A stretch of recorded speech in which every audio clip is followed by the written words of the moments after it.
Staff, I think I will ask my staff to wait to introduce themselves until they are presenting. Okay. So I'm Tom Peterson, BAC co-chair. Norm, you want to go next? Yeah, hi, Norm Dowdy. Been on the back for a while. Good to be here again for another meeting. Kara? Hi, Kara Toronto, co-chair of the back, and I am happy to be here. Apologize for being a few minutes late. Greg DiLoretto, member of the BAC. I guess that's it. I was thinking, I was confused. It's a different Darren that was showing up. So I guess that's it for now of the BAC. That is it for now. And I'm Marina Cresswell. I'm the Senior Director of the Office of School Modernization. And Dan, would you like to introduce yourself? Of course. Good evening, everyone. Dan Young, Chief Operating Officer. All right. We will go ahead and get started here. And we do have one person signed up for public comment. So I'm going to bring her into the meeting now. Okay, great.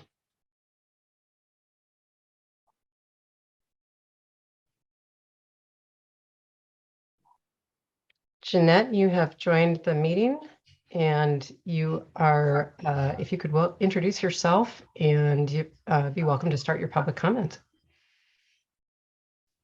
Thank you very much. My name is Jeanette DeCastro. I'm a alumni of Benson High School. That's what I would call my school community. I grew up in the Portland area and currently live in Clackamas County. I work in construction as an inspector. My comment is regarding a recent incident on a modernization project at Benson High School. This was in August. There was what was thought to be a noose found. I've since asked some questions and read about it in an article and learned that there was an appropriate investigation and appropriate response. I appreciate that. I was extremely worried about this, extremely upset by it, and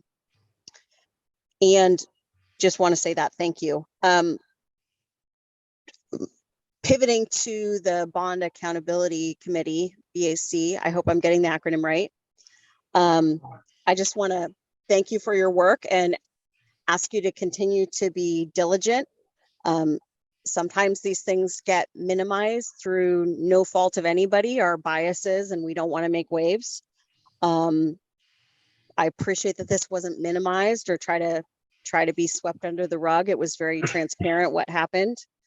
And I would also dream that someday the job sites for these important public projects with important public trust are such a place where nobody could even imagine such a thing to happen. So definitely encourage prime contractors, subcontractors, everybody involved in the process, doing the hard work to continue the diversity, equity, and inclusion work. And I hope the BAC continues with strong recommendations with their great expertise. I will wrap it up there. Thank you so much. I have a question, Jeanette. Marina had sent us some information in advance, which was nice to know about. And it appeared, if I recall, there were a number of recommendations that you had submitted. And I'm curious, is there anything in particular of those recommendations that we should be paying attention to or providing some more advice or direction to the board? Oh, yes, please. To touch on those in no particular order. Okay. I remember hearing in the recording last meeting that it was difficult, and I'm sorry, the sound was a little garbled, but what I understood that it was difficult to get the equity data from certified payrolls because sometimes contractors are not timely in submitting those. So one of my recommendations was to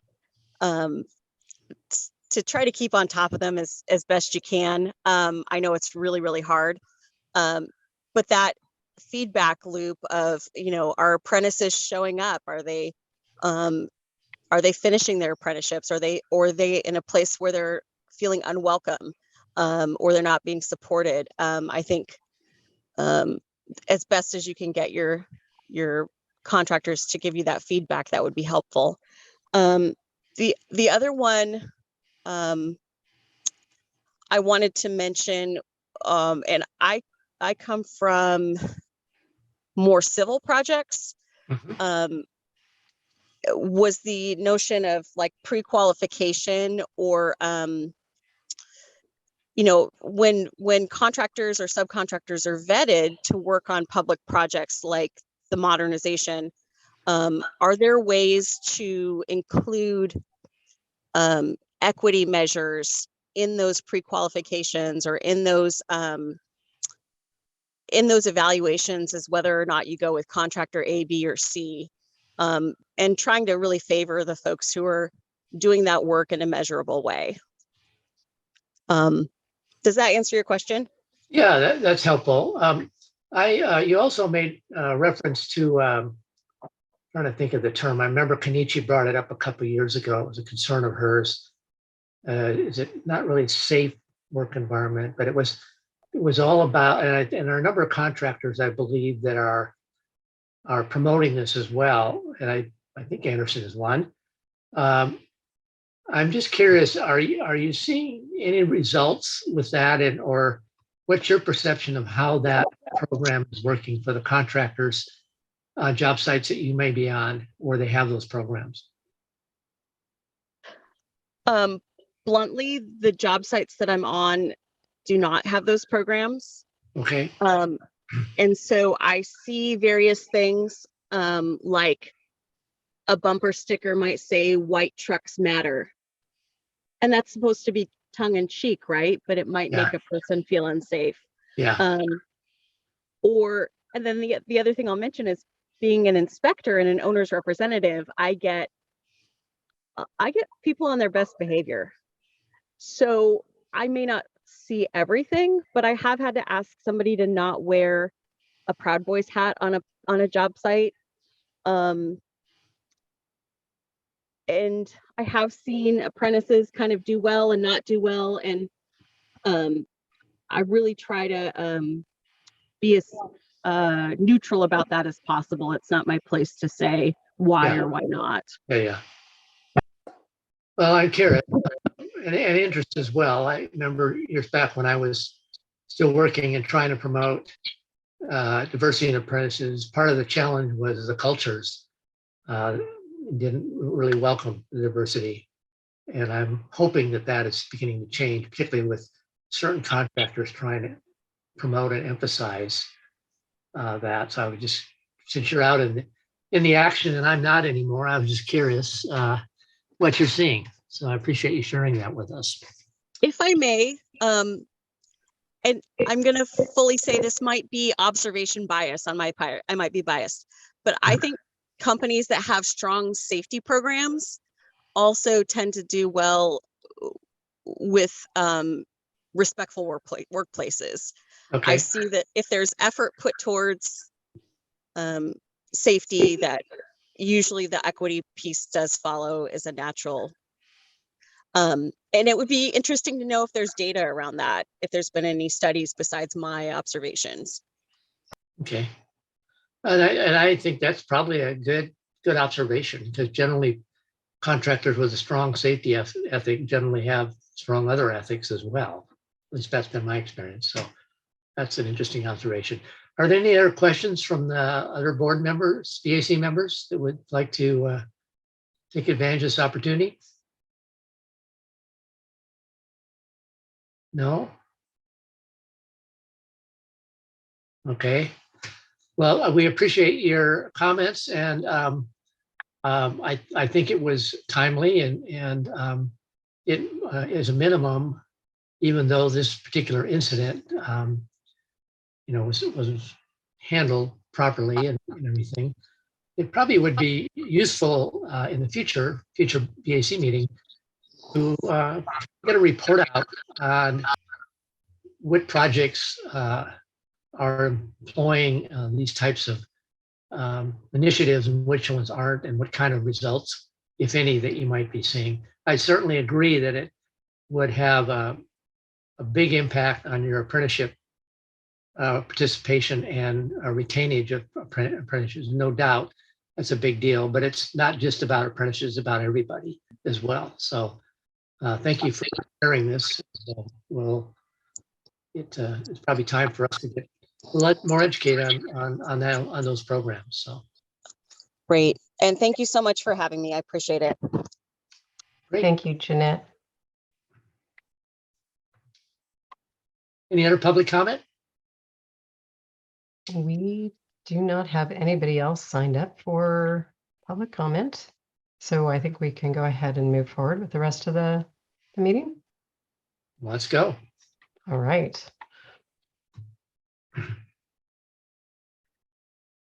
So I think, in fact, this is probably what Jeanette was referencing from our last meeting, but this is the reminder that we give everybody at the start of the meeting regarding our business equity utilization data. But there are constraints to the data, and while we do require timely certified payroll application to be submitted to us, that doesn't mean that that information is necessarily updated into our B2G Now software in a timely way. So we will get the information from the certified payroll, but we do actually have a software system that tracks all of our business equity data, and all of our workforce equity is tracked separately as well. So our data is dependent on timely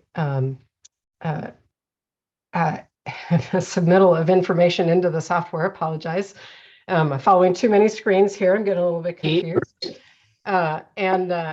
We do see that sometimes that data is delayed. We don't always have things right away. We may see the data 1 to 2 months late. And even if we do get information months later, we will continue to update that in the reports that we provide as well. Greg, you have a hand raised. Yeah, I'm just curious. So it says if prime contractors do not enter payments to first tier in a timely manner, then you can't get it. Do you have any hammer to make them enter it in a timely manner? I mean, what do we do? And what do you do if you can't follow it? Because you're supposed to track it. I mean, I know we're supposed to observe it, but you guys have to track it and report back to other people too. So. We do actually reach out to them. They are required to enter the information, and we will continue to follow up. We can withhold payments for contract non-compliance. In an extreme case, we would do that, but most of the time, it's not that they are not submitting the data, it's that they are maybe not submitting it immediately. And so we do there is a feedback loop for them. Every month, they're given a reminder to enter data into B2G, and then they're also reminded when they don't enter it. So we do reach out to them to let them know that they haven't entered the information that they are supposed to. Do they improve? I mean, are there some that are just regular, just don't do it, contractors? Or I'm sure there will always be some folks that are regular, just not do it, contractors. It's all of our vendors. It's not just our construction contractors, but our design consultants as well have to enter that information. So we're continually following up, and we do follow through with them. It's important to us that the information be accurate. Okay, thank you.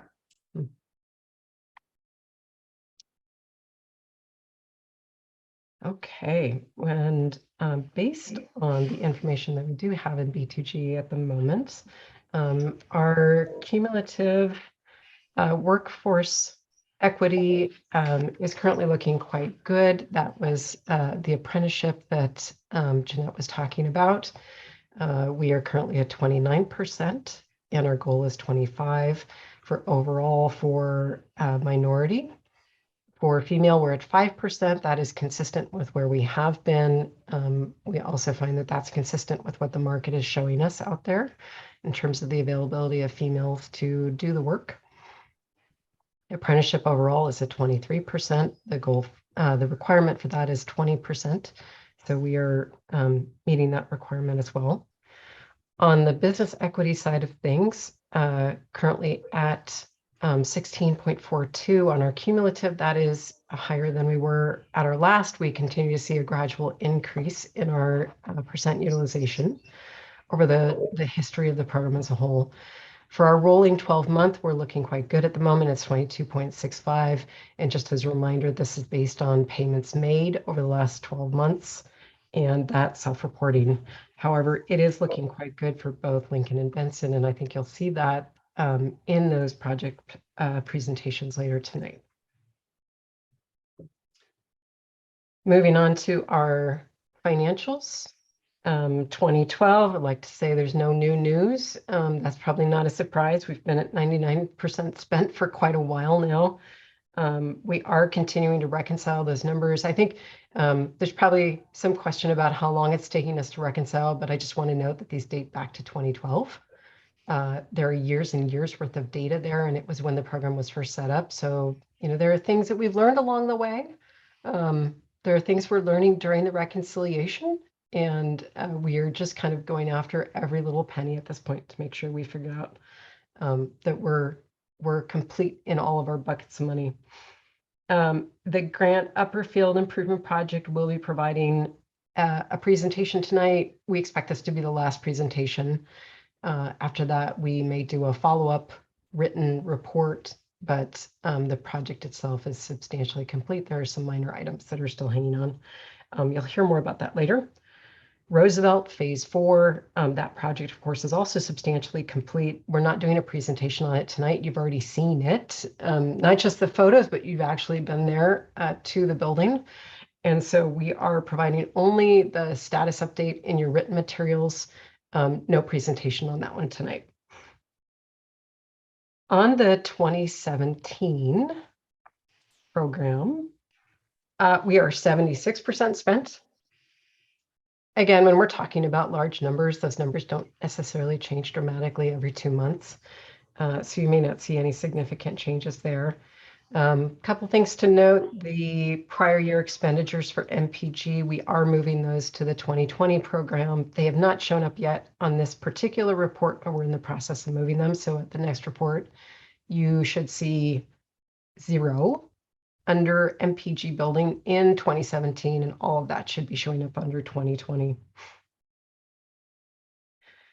In terms of presentations tonight, Kellogg and McDaniel, we have provided both of those as written status reports in your materials. We will not be doing presentations on them. As you know, they have both been open for students for a year plus now, and all we're doing at this point is tracking some small follow-on items and, you know, financial expenditures, kind of closing out of contracts, those sorts of things. Marina, can I ask a question? Some Yes, reason of course. I don't know what happened, but I don't have the raise hand on my screen for some reason, so I'm going to be rude. But in here, just a quick question. Since the 12 and 17 is looking pretty favorable, although 17 is a little complicated because of Benson. There are, if I recall, there will be some of that money will be utilized to address some maybe VE items that occurred that, you know, might be able to afford to add back, or some other things that you encounter that, you know, maybe didn't work out quite like we thought, so you need to kind of fix those. So what's the process for how that comes to be, and then how that money gets spent? Because you got a sizable amount of money in 12, and it looks like you're going to have a fairly sizable amount on the 217 bond that I assume you're going to want to spend somehow.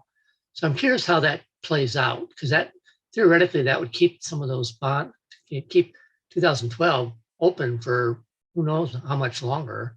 And obviously 17 is gonna be open for a while anyway, but I'm just curious how that works and then how do we get informed about how those dollars are going to be spent, unused dollars?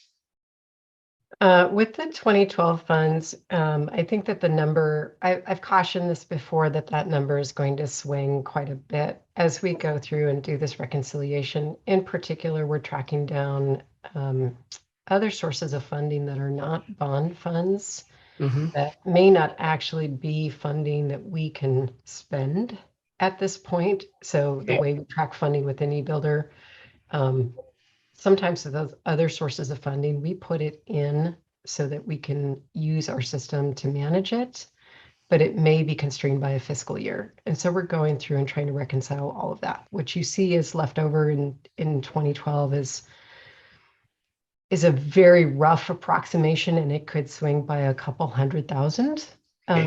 So it may not be as much as it appears.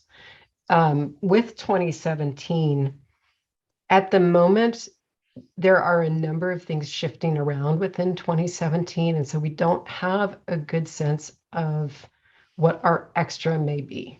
We are seeing quite a bit in terms of savings from our administration. However, we also have some fairly large unknowns out there, including our pending litigation regarding the corporate activity tax. Gotcha. And so we are, generally speaking, not dedicating funds to anything else at the moment. But there are two, potential ways to consider the funding within 2017. One is that we set aside a certain amount of funding for health and safety projects. That is the 150 million that was set aside, plus the 8 million for the OSIM grant that went with it. Within that bucket per se, we may still have a significant amount of funding that would make most sense to go to other health and safety projects. Those health and safety categories are what we called spend up. We didn't necessarily identify specific projects. What we identified were the types of projects that needed to occur with that funding. So we do have other projects that could occur within the health and safety bucket. So we're taking a look at that fairly closely right now. Then within the bond as a whole, there's always a discussion about additional funding, particularly in large amounts that might go towards projects that are compensable within the language of the bond itself. We are not at a point yet to say, hey, we have this much money, let's have a conversation about where that would get spent. But I anticipate we'll be having conversations soon enough. We'll certainly ask you to participate in those conversations where we think there might be something that isn't really strictly within the confines of what the bond already asked us to do. Yeah, I understand. And I realize that I'm probably a little jumping the gun here a little bit, but I was curious. I was thinking about how much flexibility you have within each of the bonds for, in the event you have these surplus funds. I'm not familiar with the specific bond language and how precise, but I think you probably wrote it in a way where you got some flexibility to allocate more money than maybe was originally proposed in the original bond. But anyway, it was just curious when I was looking at these numbers. I'm thinking, looks like they're in pretty good shape. I wonder how they're going to spend that, or do you have to spend it all? Is another question, I guess. I don't think we're really at a point yet where we can start to have that conversation. We are seeing some indications that we're having some savings on the administration costs. But I think the other thing to keep in mind is that originally Benson was underfunded in the 2017 Understand. bond measure as well. And I know that there are some of our former BAC members that would have argued that any additional funding should have gone to Benson and free up the 2020 funds that were set aside to complete the 2017 program. so that they could be used for contingency within the 2020 program. So I think there's a lot of conversation that will occur around that. Tom, this is Director Constam. Sorry, Yeah. I'm not on video. I just want to say I really appreciate the question, and we've been having an active conversation with our board facilities and operations committee, particularly because there's at least one component of the Lincoln program that was that had a snafu during construction and has not been attended to, was the developments for the athletic space that was originally intended to be swing space.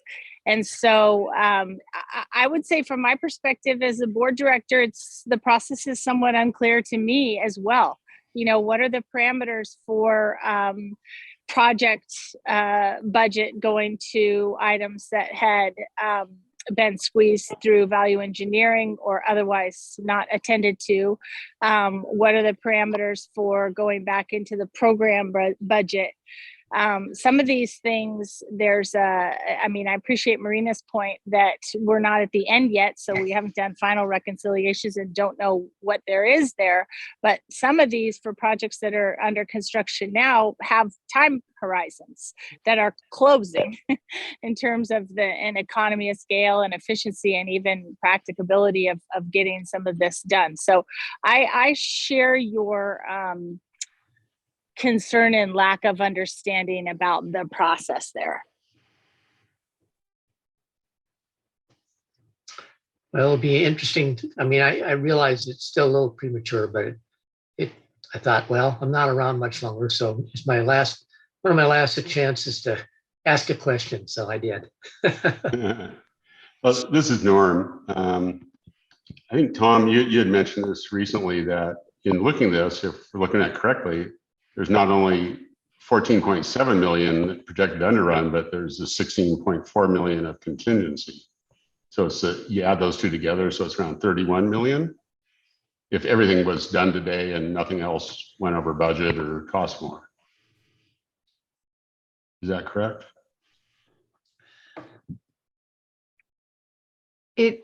Yes, but the contingency at the moment, we are anticipating spending that contingency. So I think, as I said, it is a bit premature to start assigning numbers to what might be left over. There's quite a bit that's been in fluctuation over the last couple months, and we are still trying to get a more settled sense of what that number may be. I think we will hopefully know more as we get further into the program, but at the moment, I think it's just best to say it looks good, but we're not quite ready to spend it. Regarding you're planning to spend the contingency, I guess that's an interesting statement, because you're showing that you're going to underrun by 14 million. And so what are you going to expend that contingency on? I'm curious. We have held aside contingency for a number of items that, as I said before, that also includes our pending litigation. And while I don't really want to get into specific numbers on that, I do have a number of items sitting in my contingency risk log. And at this point in the program, I'm not quite willing to give them up. Okay. All right. Well, that's good to know. Thank you.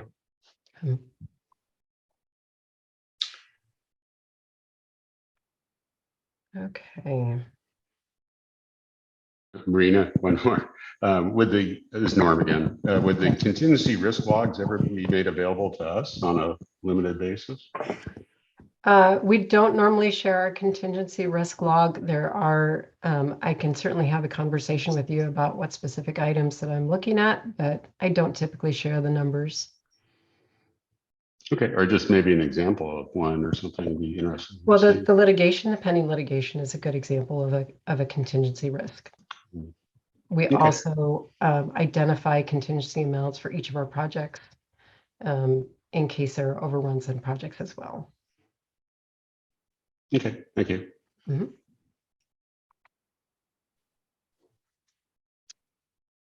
Okay, to move ahead to the 2020 program. With 2020, we're roughly 8% Ben. That doesn't sound like very much, but that's about $108 million. We do have another 280 million that's encumbered, so we have quite a bit on the books that we are moving forward. We did do a number of projects with our infrastructure funds this summer.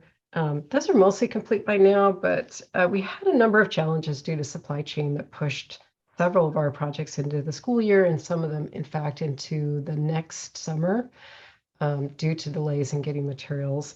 Those delays were things, anything from fasteners to roofing materials, ceramic tile, furniture, playground equipment. It kind of crossed the gamut of different materials. As we have been moving forward with those projects and recognizing that some of them are going to move into the next year, that also helps us think through what our planning is for next summer's work overall. We have done quite a bit of design work for 4 projects that are getting full mechanical system replacements. In the process of working through that design and discussing permitting issues with the city, while we recognized already that those mechanical projects were likely to require 2 or more years to implement, at this point, we're thinking that we're going to have to phase their starting dates as well, in large part so that we don't overwhelm the market next summer. We will be moving forward with continuation of some of the roofing projects that we started this year. We will have new roofing projects starting next summer, and now, of course, mechanical projects as well. And so we are taking on some new challenges with these full mechanical system replacements. In the meantime, we are also working on our ADA improvements and our security improvements that were part of the infrastructure. In particular, we're moving forward with design. We have the design under contract for ADA improvements. ADA signage is going to be implemented shortly. That's not something that needs to be a separate design effort. We already have that under contract for implementation. And classroom door locks, which kind of span both ADA and security. We are expecting to start installing those in November with our first batch of schools. So that is moving forward as well. And we are in the process of getting under contract with the design team for the remainder of the security improvements. For tonight, because we are doing modernizations, you will see a presentation from Jefferson, which is our first modernization to get started for the 2020 bond. So they will do their first project status update per our typical presentation style. And that will be tonight as well. Marina, I just quickly, I recall this conversation about the infrastructure projects and challenges at our last meeting. So and that there's a good chance that that budget is going to have to increase. So I'm assuming at our next briefing, when we specifically focus on that aspect of the 2020 bond, that you'll be able to talk a little more detail about where that might be headed. Yes, absolutely. When we do the infrastructure updates, that's a great time for us to talk through what the budget concerns are. In particular, what we're looking at are the capacity projects needing additional funding, and that's specifically for Access Academy at Twilliger and the Harrison Park conversion to a middle school. Right. I think those are the 2 that we've mentioned before. We'll have more specific numbers for those at the next report out. Okay, thank you. Greg, have a question? Yeah, I'm just trying to figure out the math, and I'm sure it doesn't work the way I logically think.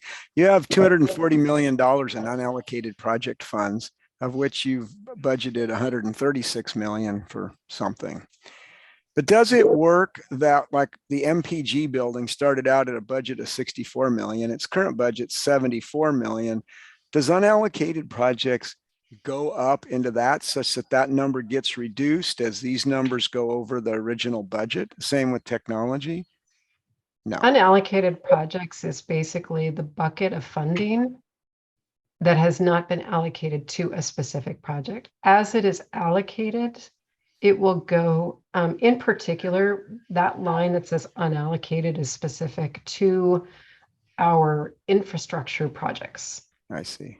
So everything that goes down, the difference between the original budget and the current budget has gone into infrastructure projects. So the budget for the infrastructure projects goes up as the budget for the unallocated projects goes down. So As it does work that way. It Yeah. does. Oh, okay. Well, that's what I was asking. Okay. Yeah. All right. Thank you.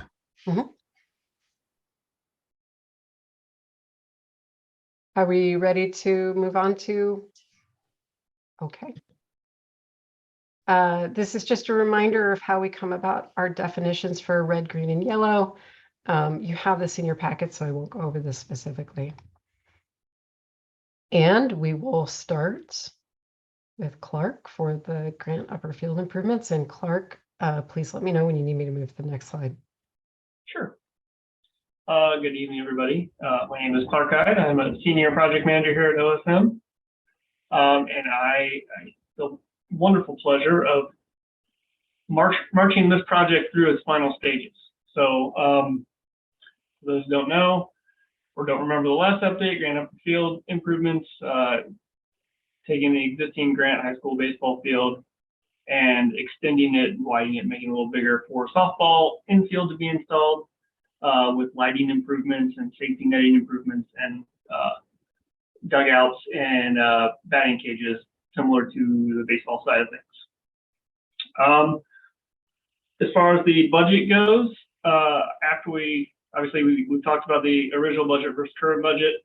The current budget funds at the 3.246 million should be what we end up at our estimate completion. We still have a little work left to do, as Marina mentioned earlier. Those being some larger items, the scoreboards that were a material delay that we are still waiting to get, and we had some additional permitting for those that we had to capture as well as we started construction. From the equity standpoint, our consultants, there's a note about this in the bottom.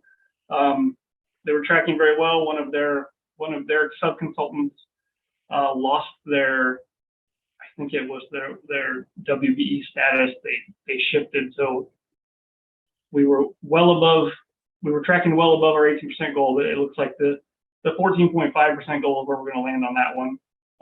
And the contractors currently show a 0, but again, there's definite lag, as Marina mentioned, in the B2G data that we're pulling. So we are hopeful that once the rest of that catches up, there will be some improvement in that as well. This is a very specialized kind of installation with the turf project. So we were limited on a lot of the kind of smaller businesses that could be used in this endeavor.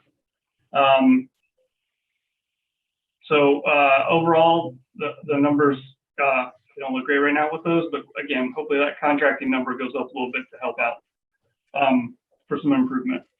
The schedule, obviously, we are substantially complete. We are actually open for play. The school has been using the field now since August 1st for softball, baseball practices, softball practices, and soccer practices mainly as a fall sport. I think they might have even played a few JV games there. I haven't heard otherwise. But it is in full use at this point and heavy use, which is good, that was the idea. And as I mentioned before, we are still waiting on the scoreboard, which is the big item, and hopefully that's currently being tracked for arrival in November, and then installation shortly thereafter. Hopefully that's not too big of a lift for the contractor. It should be a pretty easy thing once we get there. I think next slide, Maria.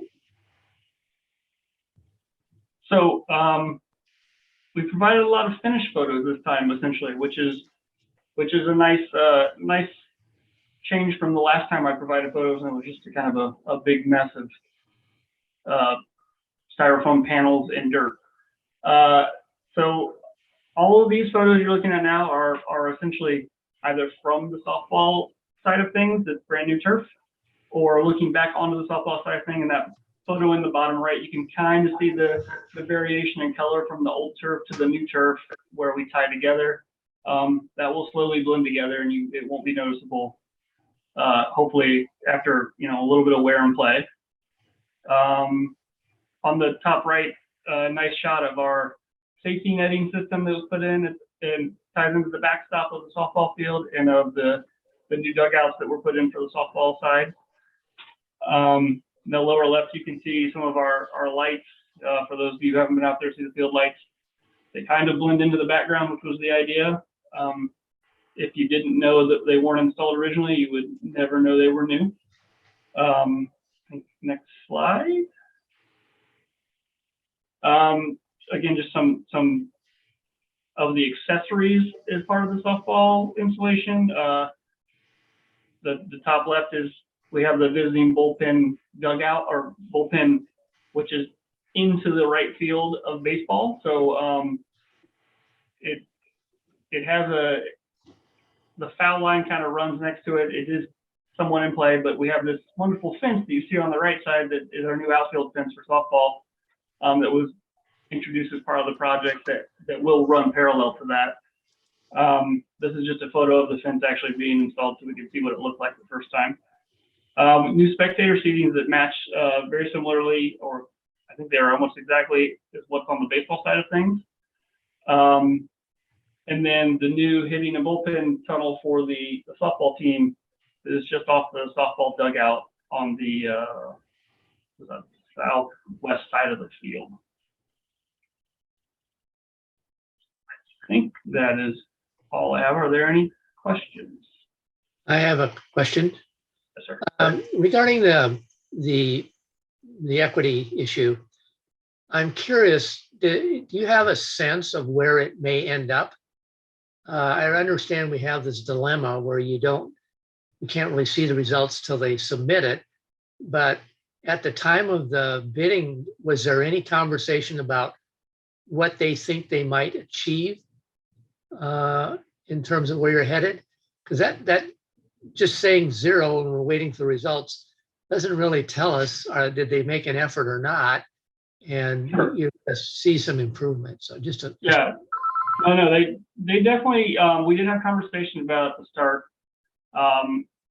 This was done through a co-op contract we have, and so the contractor is Field Turf. It's a large national contractor, and they specify things to subs that they work with on a regular basis. And we asked them at the start they have a process, and we asked them if they would, be mindful of what we were trying to achieve from an equity goal on the construction side of things, and they were trying to find areas where they felt comfortable deviating from their kind of systematic approach they do these projects with, and they had a few small sub areas, so some subs they were going to bring in to help. Unfortunately, the dollar value for those subs are not usually very high because it was a little bit of our, landscaping, which we didn't do a lot of landscaping and grading on this project, and some of the concrete work. So unfortunately, I know it still says 0 currently. The number is not going to be, I would say if it's around 5%, that would be where I think it would land at this point based on where we are with what we knew with the subcontracts we had. Great, thank you. That's all we're interested in. We know not every job is going to hit 18%, but it's encouraging to hear that, either they're doing their best to try to encourage the participation. That's really what it's all about. So thank you for sharing. Sure. Thank you, Clark. No problem. Are we okay to move ahead to Lincoln?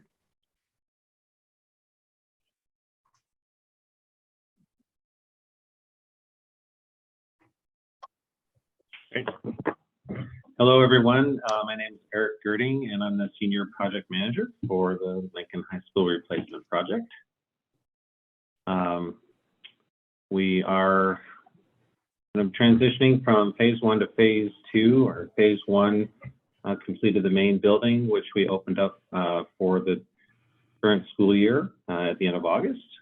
And we are now working on phase 2, which is the demolition of the existing building and rebuild of a track and field and associated field structures, field storage building, and the Teen Parent Center.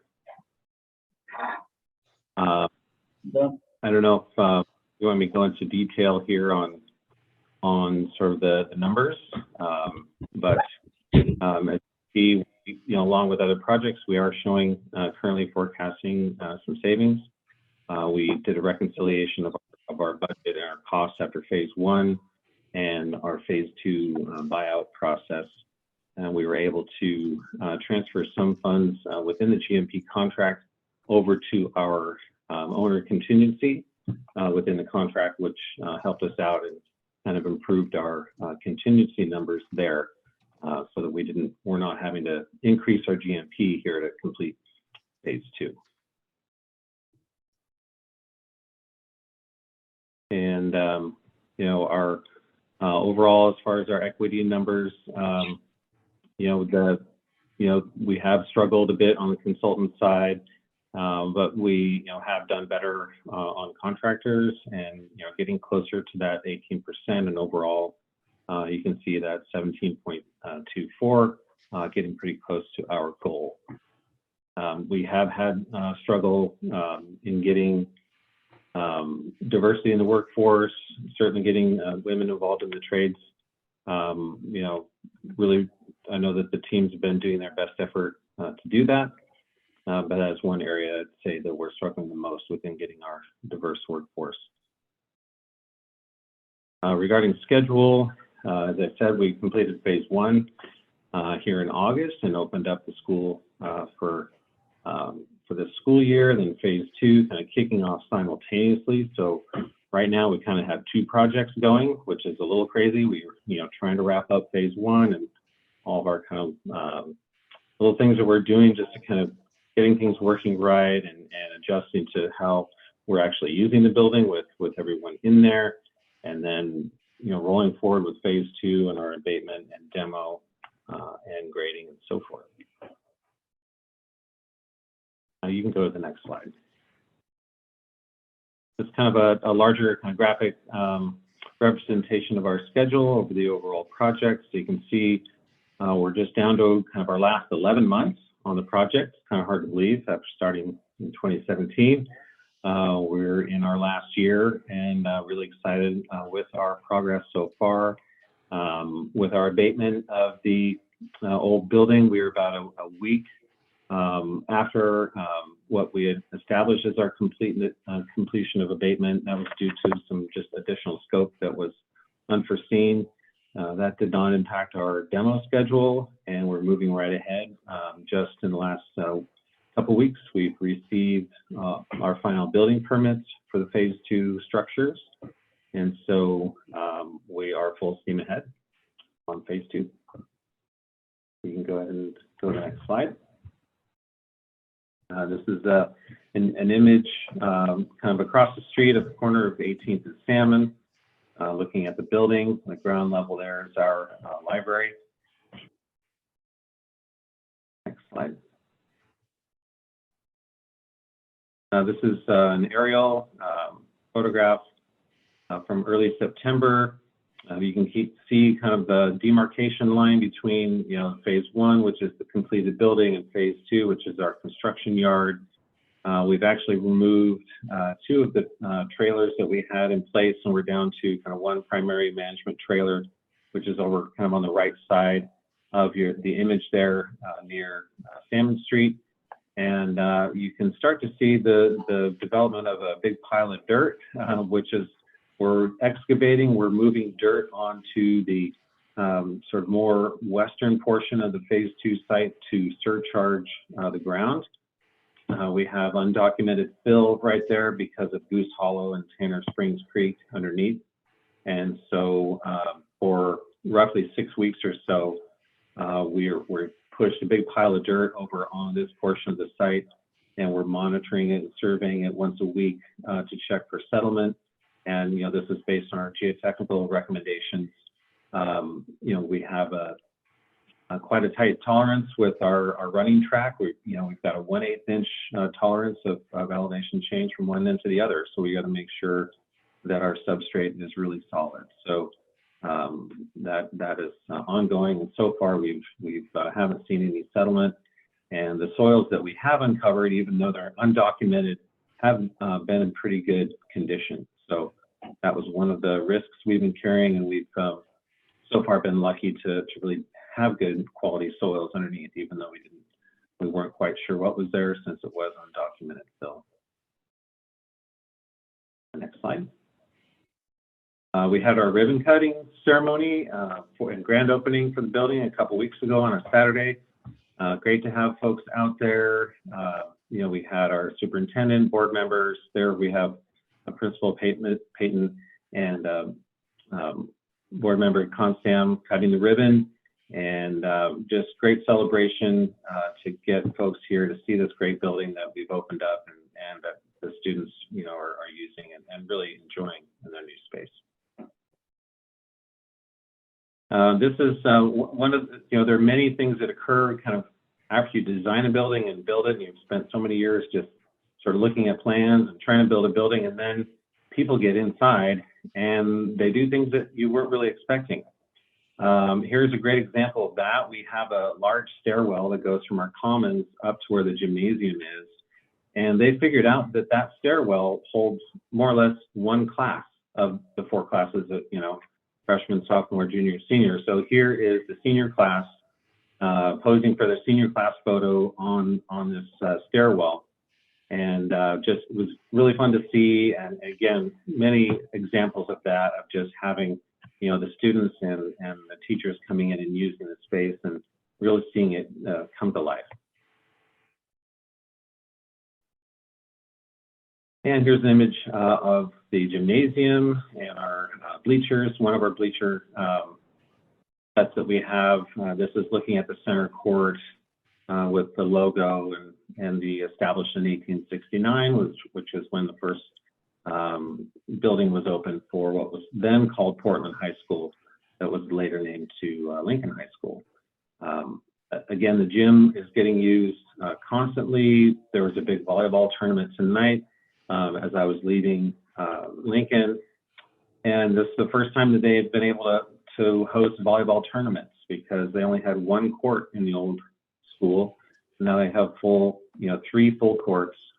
So they had, you know, St. Mary's and Grant was there for a volleyball tournament. It was just great to see it being used to its full extent. So next slide. This is a portion of the old gymnasium floor that we salvaged from the old building and installed on the wall near the entrance to the locker rooms. So just kind of a nice feature to kind of bring some of that history into the new building, and something that people can kind of see a remnant of what was the old building. And here, just an image of our theater. Really excited about the theater space. And we didn't have a theater teacher on staff until just a few weeks ago, which is great. So now we have someone there to enjoy this great space. We have our first performances coming up at the end of this month, and just kind of getting our systems and technology, getting the bugs worked out, so that will go smoothly. But it's a great space, and just wonderful again to see the program starting to come to life there.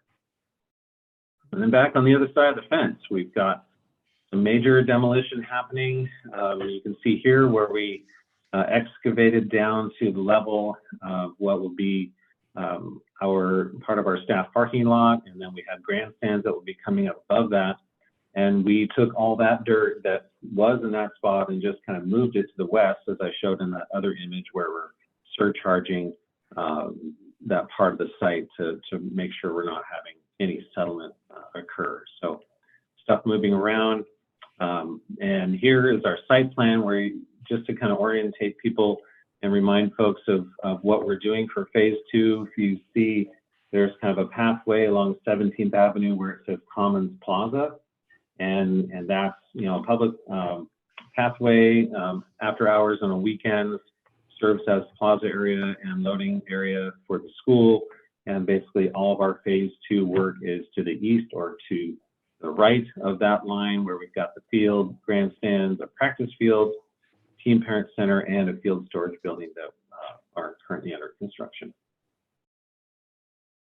That's kind of an overview, and happy to answer any questions about the project. Any questions from the BAC? Eric, Norm Dowdy here. What is a teen parent center? Teen Parent Center is more or less a child care facility that is operated by Early Head Start. And so this is a program that we have at all of our comprehensive high schools. And it is to address the needs in the community for teens who are parents and need access to our high school facilities. We usually don't see teen parents or think that maybe they don't really exist, but they do. But historically, they've been really kind of having to go to other schools or other kind of alternative schools, and incorporating a teen parent center into our comprehensive high schools gives those teenagers a chance to go to their neighborhood high school and have a place for their children to be cared for. Great, thank you. Anyone else? I have a couple questions then. One, where do the Lincoln students play? What facilities do they use for their other sports besides? See, you got football, track and field, and I assume they can play soccer and stuff. But where do they play baseball, for example, or some of the other sports? Well, as an urban site for Lincoln High School, when it was built in 1951, and in our new version of Lincoln High School, we have not had baseball or softball fields on the site. We just don't have space for that facility. Understand. And so those programs have been utilizing field spaces around town, either sharing space with other school programs or going, say, to Delta Park for softball games. They'll use Gabriel Park for softball or baseball practice. Sometimes they go to Hillsborough. It's every year it's kind of really kind of a management challenge with the athletic directors to find space for those programs. Okay. And my other question has to do with what do you feel are your biggest risks that you're working on with this next phase? I know in the past, supply chain and other things were big factors. Are you still experiencing those, or do you have some other things that you think that you're monitoring and because it could be a potential risk on both financially and from a scale perspective? Yeah, I'd say it's a combination of some new risks based on just this kind of work we're doing, but we do still have supply chain issues that we are managing and dealing with. A lot of that's coming in at some of the technology pieces where we're still impacted by microchip shortage. In fact, just like the wireless microphones that we're trying to get into the theater are perhaps 6 months out. So we're looking at alternative equipment that could still satisfy those uses. So some of that is, those aren't sort of big dollar impacts, but they're more potential program impacts if we can't get all the equipment in that we need. We have, as you can see, there's a track and field that we're building where the old building was, or it's almost was. We're almost done. There's a big risk there just as far as what the weather is going to be like over the next 4 to 5 months as we're doing all of our mass excavation. If we have a lot of rain and some sort of torrential downpours, that can impact our earthwork. We are doing a big kind of part of our project, a little project within the project, is relocating PGE transmission lines that are underground that go through the site, and we're relocating them more or less around our site. There's some risk involved in just getting that work done on a timely manner. So far, we've been doing pretty well in getting their subcontractor in when we need to, but that's still, that work is still yet to be completed. It's hard to say. Some things that with supply chain issues that we've had are maybe diminishing, but then now we're hearing about other things that maybe aren't as available as we'd want, and so we might be making material changes. But we haven't seen anything significant as far as what we're specifying to build that we can't get. It's just a few of those equipment things. We're still waiting on projector screens for the main building, for example. It's the things that we normally get, and all of a sudden there are some challenges. Okay. And then the demolition, the asbestos abatement, don't have any surprises there yet that are of concern? No, I mean, the abatement was quite a large project. And our subcontractor, I mean, it was their largest abatement project they've done, and they've done a lot of it.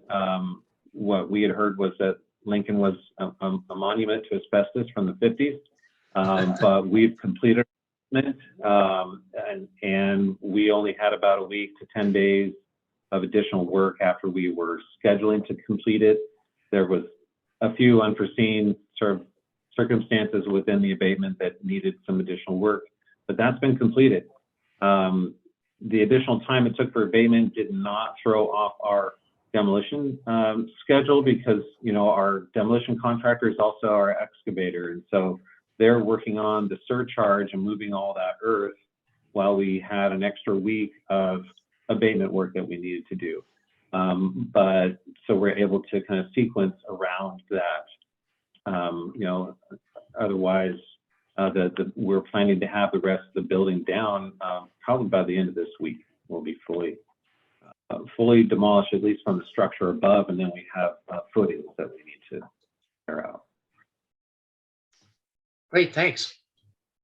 Eric, I'm just curious. I was looking at this track and field. It made me think back on the Grant softball field, where he had real trouble with the equity component because of the specialized construction. Are you experiencing the same thing with those components? When you talk about specialized construction, you mean getting the field turf and the track? Yeah, getting certified contractors. Yeah, I mean, there are really just a few contractors that do that kind of work, and so we are, we're leaning on them to, obviously meet their workforce goals, and bringing in diversity within their workforce. As far as getting, that is a difficult scope to kind of bring in, say, maybe a sub partner to take on some of the work that is a certified subcontractor, just because of the specialized expertise, and as I mentioned, just the tolerances that are supposed to be made, with the track and field, et cetera. Again, there aren't too many contractors that do that kind of work. So really, there were just a couple that submitted bids. Great, thank you. Mm-hmm. Okay, ready to move on? All right, thank you, Eric. You bet, thank you. Armin, I believe you are up. All right. Thank you, everybody. Hi, my name's Armin Malwazo, Senior Project Manager for the Benson Polytechnic High School Modernization. So we're just a couple of stats. We're a little more than 40% completion with construction. We've got nearly 300,000 hours worked to date. We have 530 days left for substantial completion, and we've been hitting our schedule at a 95% completion rate. So that's pretty good. Our equity is pretty good. We're in line, not quite where we want to be on our consultants, but our contractors, and overall, we're hitting the marks. I see a lot of workforce on the ground, actually, a lot of females represented on our site, especially. And I'm very proud to say that we have several graduates of Benson actually physically working on the job site, which is actually pretty cool. I don't know what else to discuss on this particular slide. Is there any questions there? Okay. Thank you, Marina. So the Marshall Swing sites have all been completed. We have some savings there that are going to be applied back into Benson. I don't know. I think that's good for that one. We can move on to the next slide. I see that Greg has raised his hand. Greg, did you have a question? Yeah, I mean, I wanted to go back to the equity one. This contractor, or this group seems to be doing an outstanding job compared to every other project. What is it they did or know that the other folks don't, or did they just get lucky on theirs? I mean, no, we've got a lot of good people that know ahead of time that this was an important thing here for PPS. I think the timing was right when they brought Anderson on board, and all of their trade partners most of them have already had an understanding that this is what they want to do as well, not just for PPS. And I really think it's a testament to, honestly, Benson, because a lot of the people that are minority and women are also there. I know even some of the Anderson employees are Benson grads. So I don't think we're doing anything special. There's no special sauce. I think everybody's just really conscious of the fact that this is an important thing for our industry, especially at Benson being a big part of the construction industry here in Portland. so would this not imply that we should see results like this at Jefferson, which is our next one that we're going to do, that we're starting? I think it's probably a little premature. I to get that, but I mean, I'm forward. just thinking that if we could obtain it here, why can't we do it at the next I one? hope so, Greg. Let me, just to qualify why I say it's premature, which is just to clarify, the workforce equity is not premature. The business equity, similar to our other projects, this is based on payments made to date. And so before we start setting our goals based on 40% through the contract, we do want to kind of see where we end up at the end, recognizing that it may still end up at 36% for construction, or it may be a little bit less than that. Or if we're lucky, it gets to be more, but we do expect that number to fluctuate quite a bit over the course of construction. Yeah, that's a really good point. I mean, we have Armin, you might want to turn off your video. We're getting quite a bit of distortion. roughly workers on site at any given moment now, but that will go to almost double in the future. Can you hear me any better? We can hear you now. Yes, Yeah. thank you. We missed most of that. But So since I didn't get all of that, is it, in a nutshell, are you predicting that your equity numbers will be close to what you're currently seeing as the project progresses? In other words, to my question earlier about, do you have a sense from the onset where this contractor was headed? And are they, obviously right now it looks like they're hitting a home run and then some. But again, it's all timing, and it's all when certain contractors are on board, certain value of work and all those kinds of things. So that, and to Marina's point, it's premature to say, hey, we can do this on the rest because we're not done yet. So the thing that I'm always interested in is, I'm assuming, particularly in a negotiated contract like this, that there's an opportunity to kind of right up front from the get-go to the contractor kind of share, well, this is what I think we can achieve. And then, they go about and do it. Sometimes it works, sometimes it doesn't. So back to my question, is this on track to what they were thinking they could achieve, or are they exceeding expectations? I think right now they're exceeding expectations. And I think, as Marina pointed out, we still have probably 900,000 man hours left to work. So we'll see where this shakes out. But I think we are going to beat our 18% goal. It looks like it. It does. Yeah, good work. Okay. Like I said, construction has started. These are some slides of the front of the building. In the lower middle, you will see that is actually our historic lobby. You can see that is being renovated now and maintained. Is my audio okay? Can you hear me? Yep. Okay, thanks. Bottom right, you'll see some of the historic windows. We had hundreds of windows that were actually taken off-site, brought to a local contractor in Oregon City, and refurbished. And they look just as new as they did 100 years ago, but they will function much better. Next slide. This is what we call Building C. As you can see, some of this is already erected. This photograph is actually a couple weeks old. It's about a week and a half old, and the entire building is now already assembled and concrete has been poured on the second floor as well. So we are moving very fast out there on site. Next slide.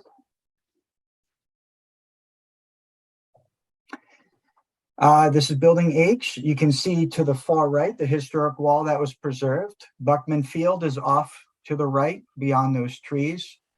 Again, this building in today's current state, half of this building has already had the steel erected all the way through second floor, including the roof structure as well.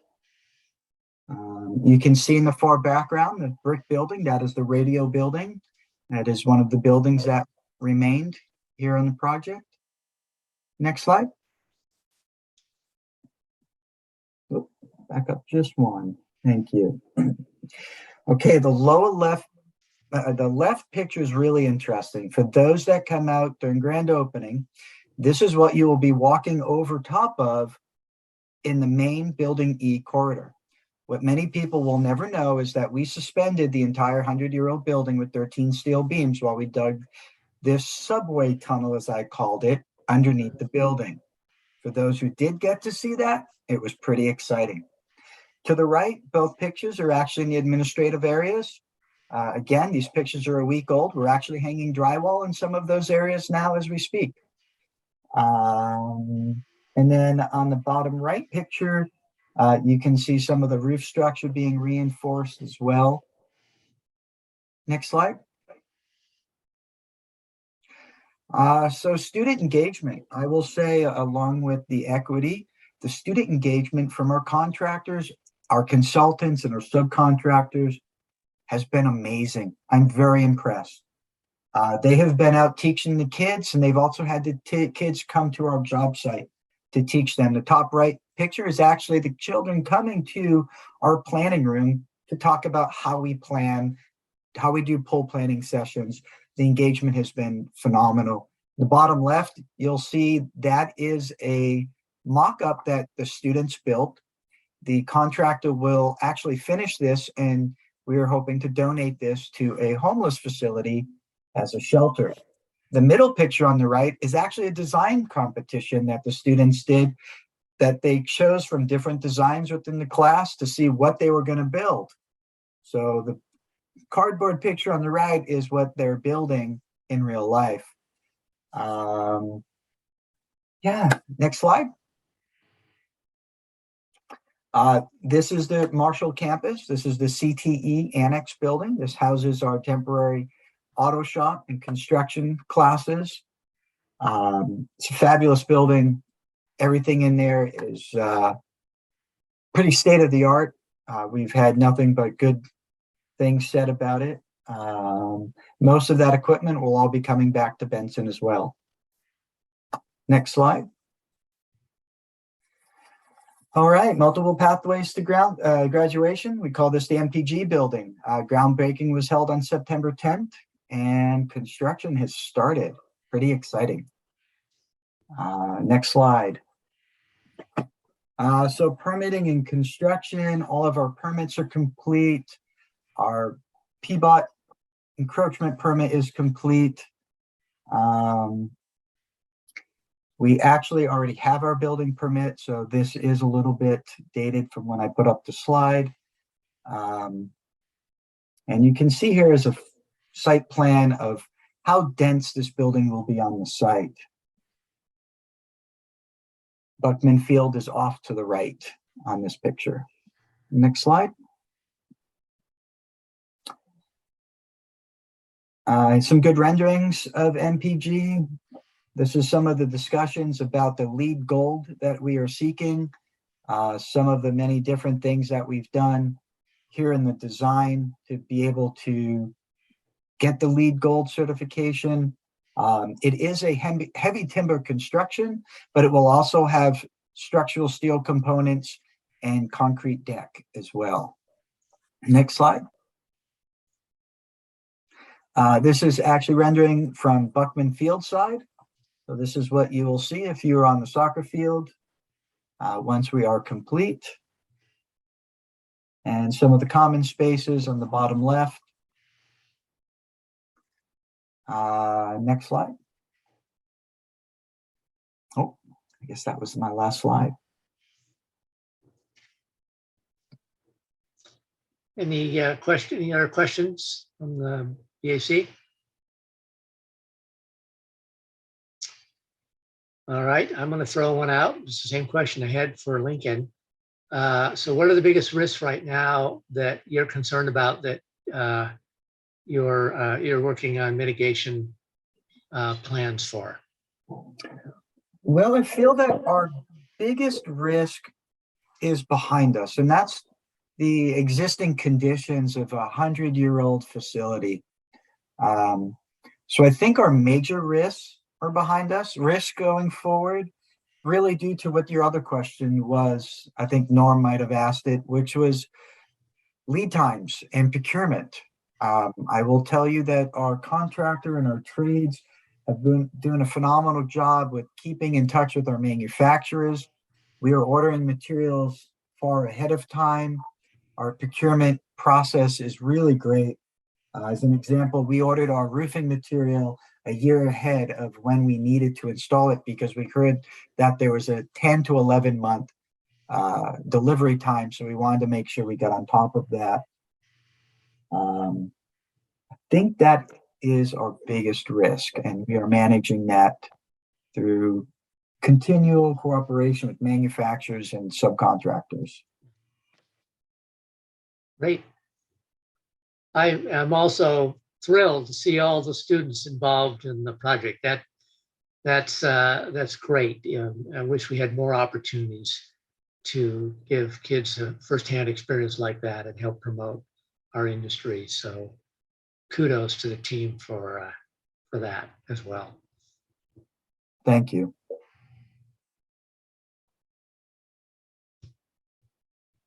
I feel like I got off easy.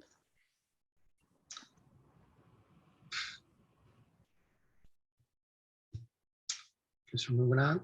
Okay. Thank you, Armin. Thank you, Ellen. You're obviously moving on to Jefferson. I'm not sure who's going to start this one off, so I'll let y'all get started. Great, thank you. Yes, I'll kick it off and then hand it off to my teammates.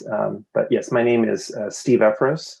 I'm a senior project manager in OSM, and I'll be sharing the presentation with the two other eminent project managers on our team, Keisha Locklear and Diana Horn. So I'll first cover this introductory status at a glance document. Obviously, yes, this is obviously not very filled with information yet because we're at such an early planning stage. But we wanted to highlight just some of the initial kind of look at budget, particularly budget and schedule. So with budget, we have obviously a preliminary budget, and we're working with the design team on a very focused target value design process, even as early as this planning phase. So we're on target there. Equity obviously is going to be a big component of the project, and I'll be talking about that a little bit more as part of the presentation. But obviously, as we start to move forward, we'll start to fill in that equity portion in terms of contractors reporting their numbers. And then schedule, I think, is always, I think for a project of this complexity is always somewhere that we have to kind of be concerned and kind of tracking, both the design and the construction schedule. But I'll kind of touch on that a little bit going forward.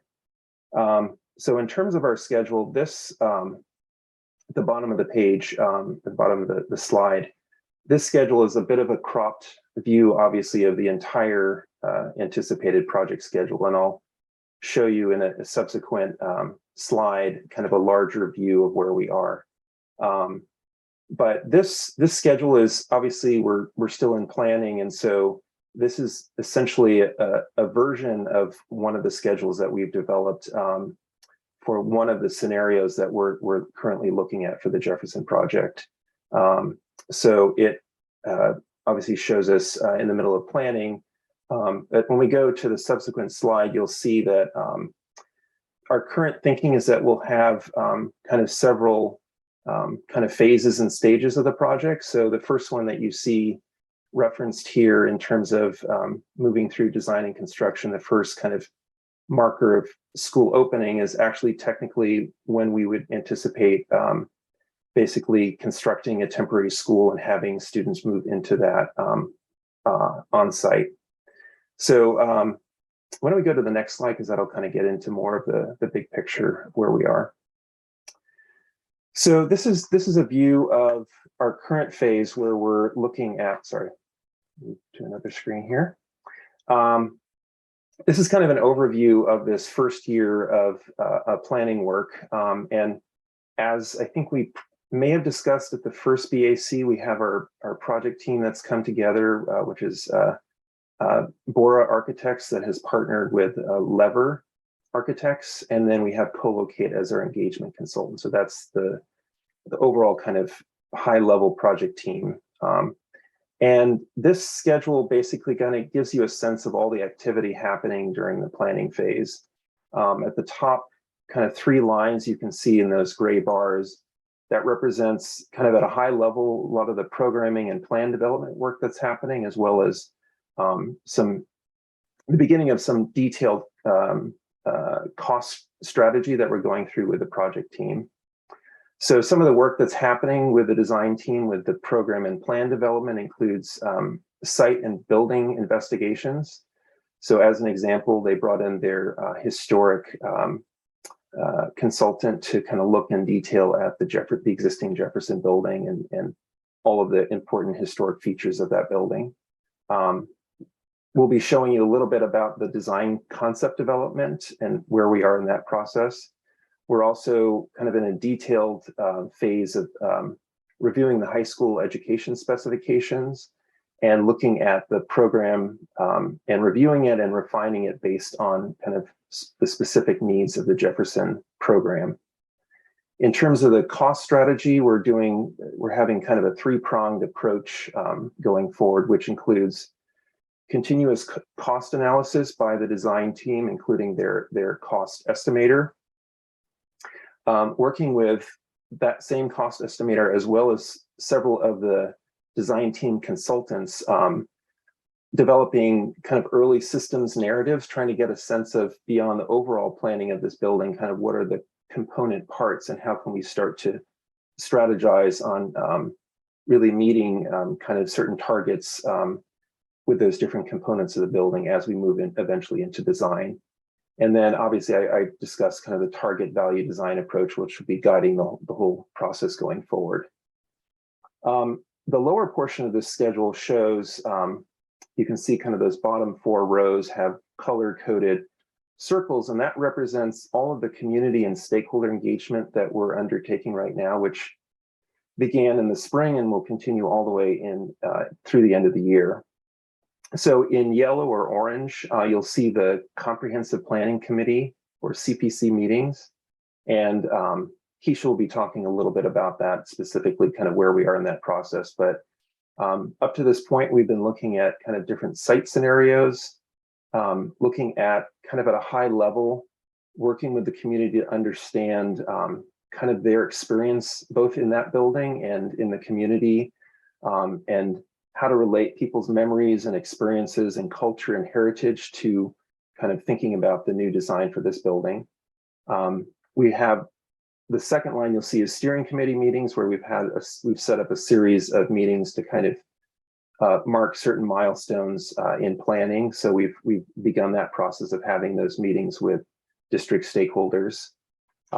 We have kind of a new process, the third line down in the green circles, of a set of town hall meetings, which is kind of a new process that we're going through for Jefferson High School, where understanding that a lot of people obviously who can't commit their time and resources to being on the CPC can actually still engage in other ways, including town hall meetings that we've scheduled prior to every CPC meeting. So the town hall meeting is just intended to be kind of a higher level of engagement and kind of updating the community.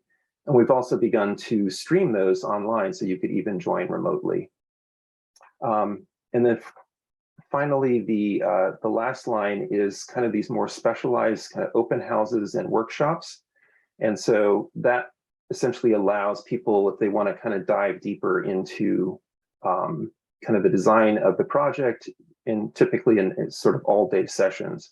So we'll actually have coming up on the 15th, our community design workshop, where we'll have all sorts of activities and engagement with the community and food, which is always important, to kind of get all of that additional input from the community. So if you could go to the next slide, please. This is just kind of a little bit of a sampling of the communication that has been going out to the community. These flyers we developed with our bond communications manager, David Main, and working obviously closely with our design team to coordinate kind of different activities and different ways for the community to get involved in the project. So I will now hand it off to Ayana Horn to talk in more detail about engagement activities. Good evening. My name is Ayana Horn. Been with PPS since 2014, project manager on Fabian, as well as McDaniel, and now on Jefferson. Bringing all those lessons learned with me, and I love talking about community engagement. So as you'll see in this slide, that is some community engagement we did over the summer directly with students during the wonderful Student Acceleration Academy. And we did it at a feeder schools. We were at Fabian, and Co-Locate was present to talk with students directly about what they envision for the future of their high school experience. In this particular exercise, we really want to talk to students about what their experiences were today, what they anticipate for the future as they were coming out of COVID and the pandemic and just being at home, and then how school was different for them now, and what things would look like or should look like, or what they desire for the future. And so Co-Locate's process revolves around something they call ECHO, the ECHO process. And then the E stands for experiences. The C stands for concerns, and then the O stands for opportunities. And I feel like I'm missing a letter that I will remember probably at the end, and then I'll come back and tell you what it is. And so in general, so that's just specific on that particular activity and day, but bigger picture, I can talk to you about what we've been up to.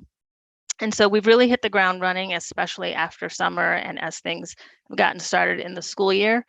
Our outreach has been widespread, touching upon feeder schools, community at large, as well as on the ground in Jefferson High School proper.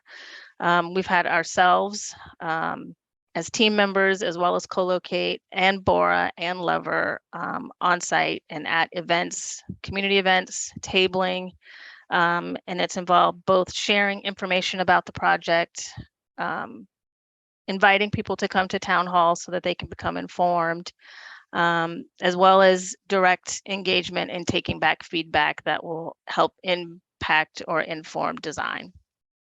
In total, that's been a total of 70 plus, probably 80 touch points in engagement activities.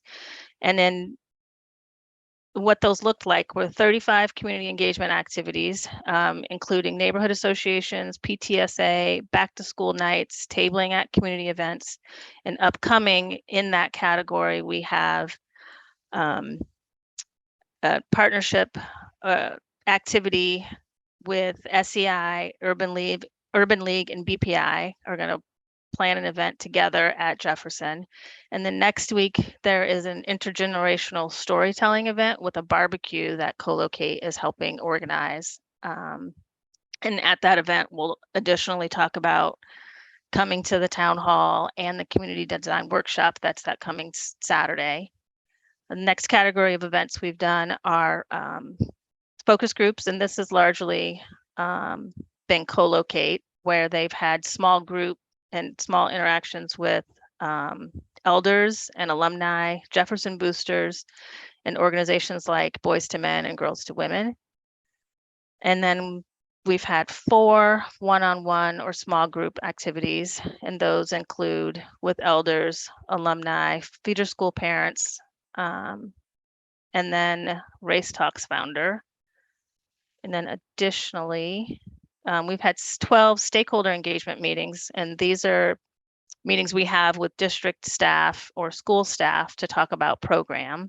And we've talked to Office of School Performance, PIL, Teen Parent Center, administration, Multnomah County Student Health Clinic, Performing Arts, SAI, as well as some initial conversations about CTE and Jefferson Dancers. And we've had 8 student engagement opportunities. We talked early on to the leadership class, and that was last school year. And then we are going back into the leadership class as well as a design class this coming Monday. We have also talked with middle school students, and that's what that photo is there, as well as tabling at the school, which I did today. Lots of engagement and students coming up to the table to learn about the project and share their feedback, and they're really eager to talk about what they desire for the future.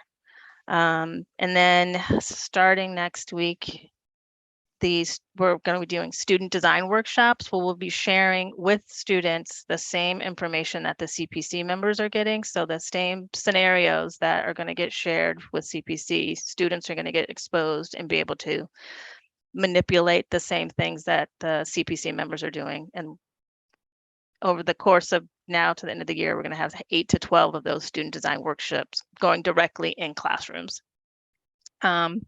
Additionally, it's like this is all work, but we're also going to be doing some play. So we're going to the homecoming football game next Friday, and we've already been to one football game, because what better way to learn about student experience than to be in class and at games? And I won't run through the CPC, those meetings as well make up part of the 70, the town hall CPC meetings, the sustainability meeting, and the design justice meeting. And that is engagement in a snapshot. I will add that what Co-Locate is doing is taking all of the feedback. And so to date, they have over 500, they've logged over 500 comments, individual specific comments that they've gathered from all of these meetings. And then they categorize them into themes. And then, so the themes that rise to the top are the ones that then help influence or get shared out with the design team about what's most important. And so we are still in the midst of gathering that data, and it's ongoing. And they don't just take the data that's from their own interactions. They also take feedback from some of our meeting minutes or some of the town halls. They watch those videos and pull out that feedback as well. Next slide. Okay. That's my signal. Hello, I am Keisha Locklear. I am also project manager for the Jefferson Modernization. A tiny bit about me. I'm relatively new to PPS, started last year, hired specifically for this amazing project, and just really kind of honored to be on this amazing team that I have. So as Steve mentioned, currently our project and design team is working with the CPC in analyzing multiple conceptual site planning scenarios for the Jefferson modernization. These include a full replacement to the north of existing buildings, a full replacement to the south of existing buildings, and a renovation / addition of the existing.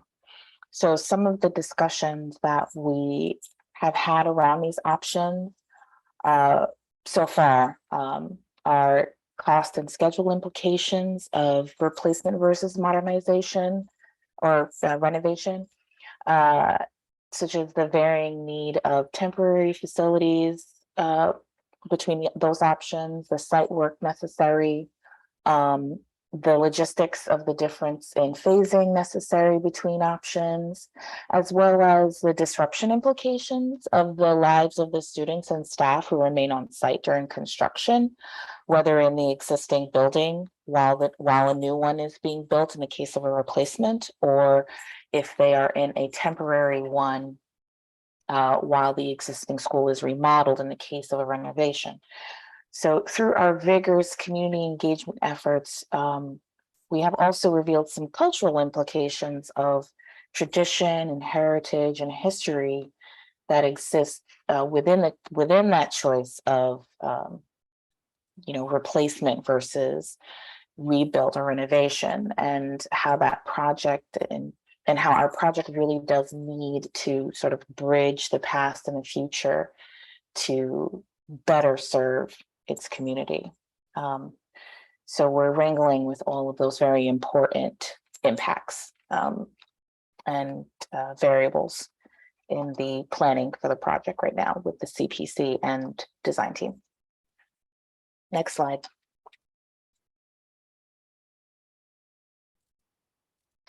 Thank you, Keisha.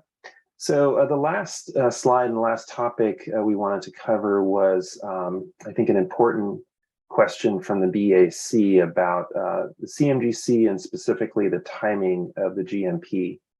So this is actually the kind of the schedule I was referring to before that's not cropped. You can kind of see the full extent. And again, this is, just one schedule scenario based in particular on kind of a multi-phase, multi-stage modernization scheme or option.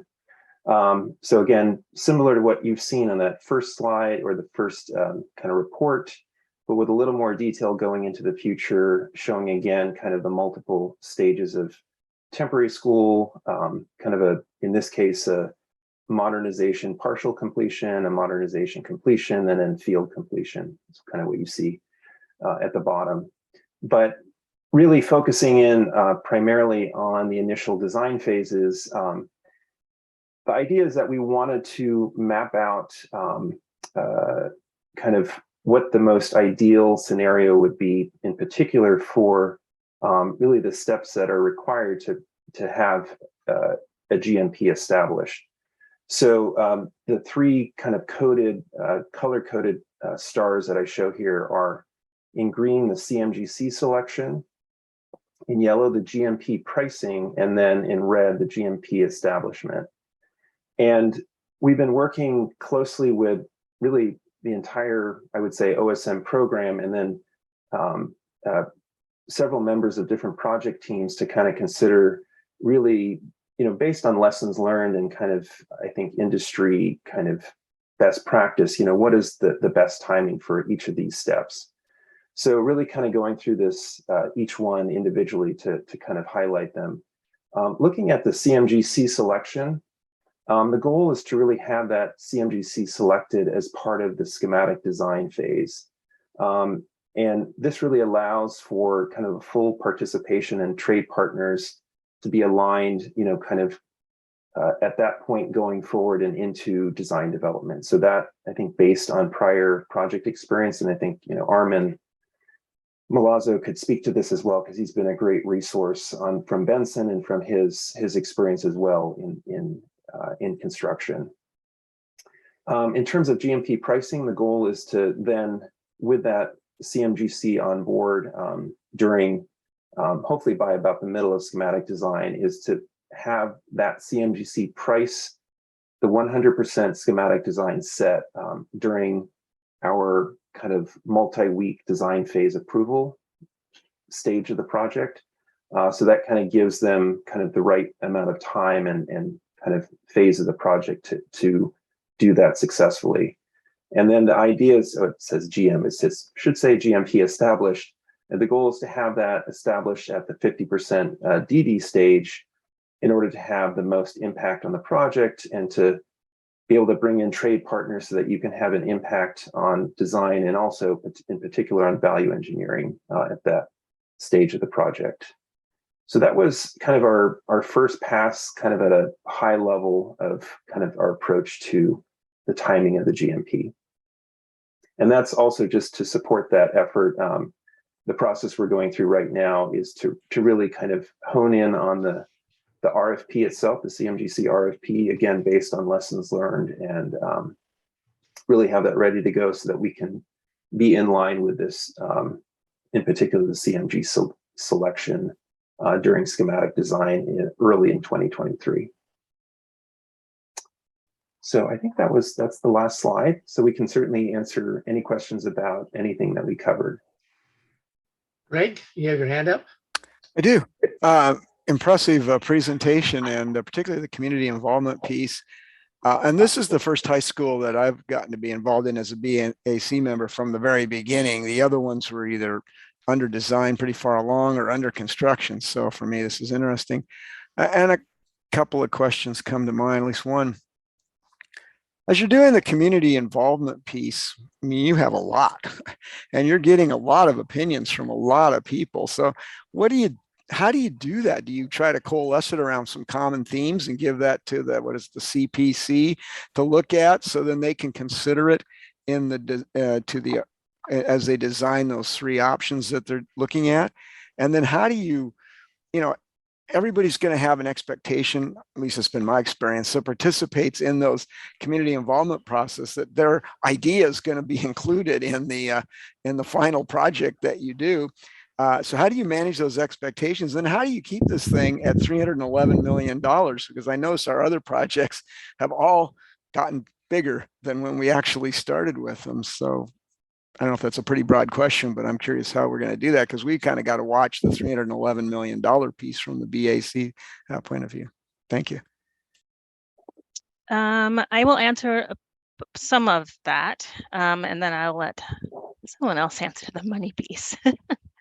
One of the things that we're learning on the community involvement piece is to keep people informed, and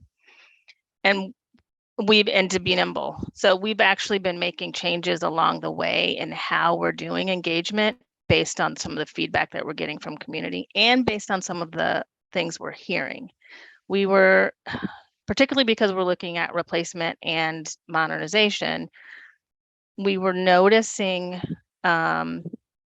not 100%, but like there was a differential between youth and elders and what they wanted to maintain, what was sacred, what was valuable, what you needed to hear. But there was enough similarity in love for Jeff, love for the institution, love for what it does for you as a building. And so we offered a tour of the building by elders and youth, and we're going to do that again so that they can walk the building together and have conversation amongst each other about what's sacred, about what's important, about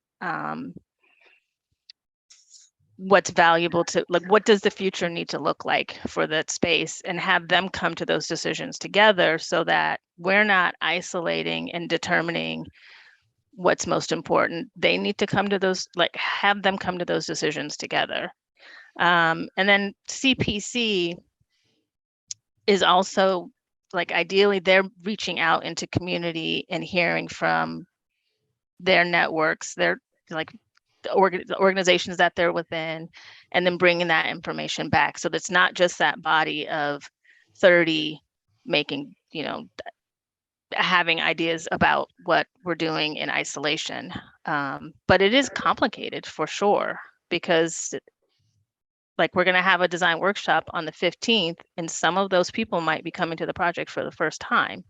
It will be important for the community that's been involved for a longer period of time to help bring those people into the fold and up to speed. I mean, we can do it, but I know when I walk into those meetings with my badge on, I'm the district, and having an informed constituent is a much more powerful way to communicate this project than just us in and of ourselves.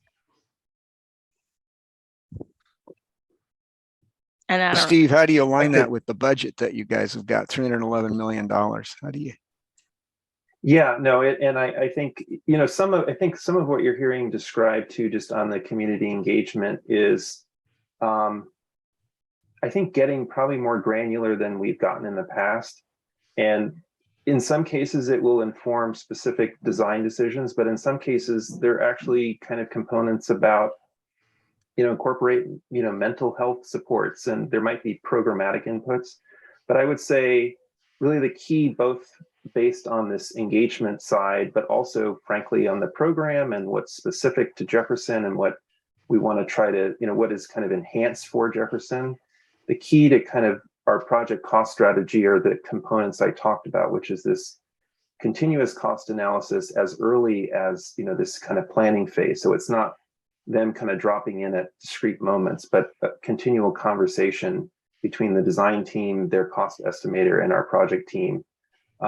Really bringing in all of the major consultants really early on, including in mechanical, electrical, plumbing, and more, to begin to think about the different systems, even though there's not a design to the building yet, but to try to kind of lay out a foundation of kind of what are the trade-offs in terms of different systems, and do we have to do this kind of fancier, more expensive thing, or there's more efficient ways of doing things, and even kind of designing these into the building. And then really that creates the foundation for continuous target value design that hopefully, combined with this early targeted CMGC process, we can bring the CMGC on board and inform them of kind of all the foundational work, and they can kind of assist and bring their, you know, pricing and frankly their ideas to the table once we kind of have some early costs, you know, they bring to the table. So yeah, there's no question it's a challenge, but I think we're looking to maybe start earlier with this kind of more comprehensive cost strategy for that reason. Any other questions? Because I've got a bunch. I'm letting everyone else go first. No? Well, I'll say one, I'm being the only bond committee member that has been through all these phases up until now, that I agree these are really interesting and really challenging times. And I also, it seems like this is probably a much more robust planning approach than I recall in previous projects. And I may be wrong about that. And so I'm curious if this is a new model for the other schools going forward. Because I think, you know, there to on his point, some of the challenges we had in the past was trying to get the community engagement and buy-in, and we had some challenges. So I applaud the community engagement aspect. However, the challenge with that becomes there's a lot of expectations that can come out of that you may or may not be able to do. And so that will be the interesting part as this devolves. Unfortunately, I'm not going to be on the committee to see it come together, which is unfortunate because this one looks like it's going to be really, really interesting. My questions are,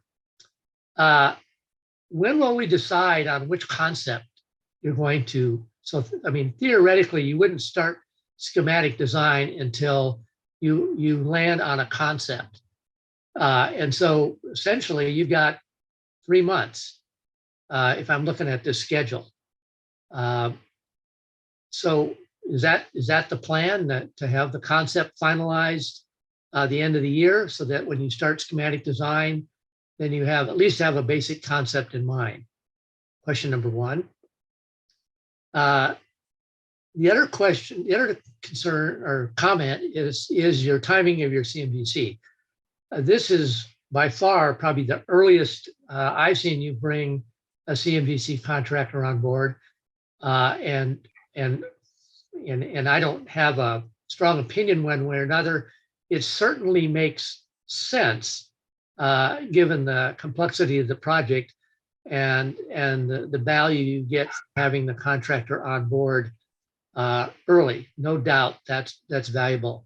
I question whether you're going to be able to establish a GMP, a full GMP by 50% design development. That's going to be a GMP with lots and lots and lots of contingency, because there's still a lot of unknown aspects of the design. So that will be an interesting conversation.